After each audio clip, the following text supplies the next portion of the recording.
کہانی کا عنوان مشاہدہ۔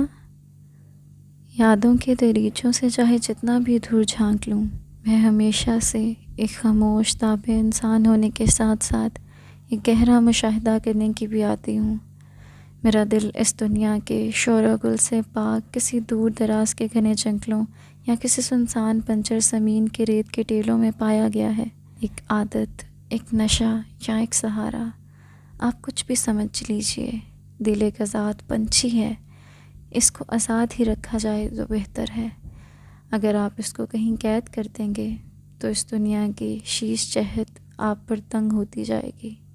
اور مشاہدے میں آیا ہے کہ اس طرح کے لوگ اپنی زندگی کا محور ایک ہی چیز کو بنا لیتے ہیں۔ وہ محور ایک عادت ہونے کے ساتھ ساتھ کسی شخص کی عادت بھی ہو سکتی ہے۔ عام طور پر اس طرح کے عمل سے گزرنے والے لوگوں سے حالات کی کشیدگی یا کسی بھی وجہ سے اس شے سے قطعی تعلقی ہو جائے تو اس روح و بدن کے امتزاج جس کو زندگی کہتے ہیں، اس سے بیزار نظر آتے ہیں۔ اسکول کے کسی کونے میں کھڑی ہوں یا کسی عمارت کے اوپر، میری نظر ہمیشہ دور کی دھندلی چیزوں پر ہی جا کر ٹھہری ہے۔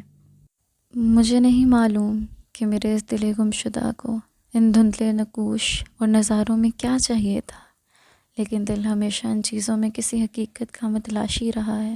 دل کی یہ آزادی مجھے نئی جہتوں میں لے گئی۔ ان جہتوں میں بھی مزید بہت سی جہتیں ہیں۔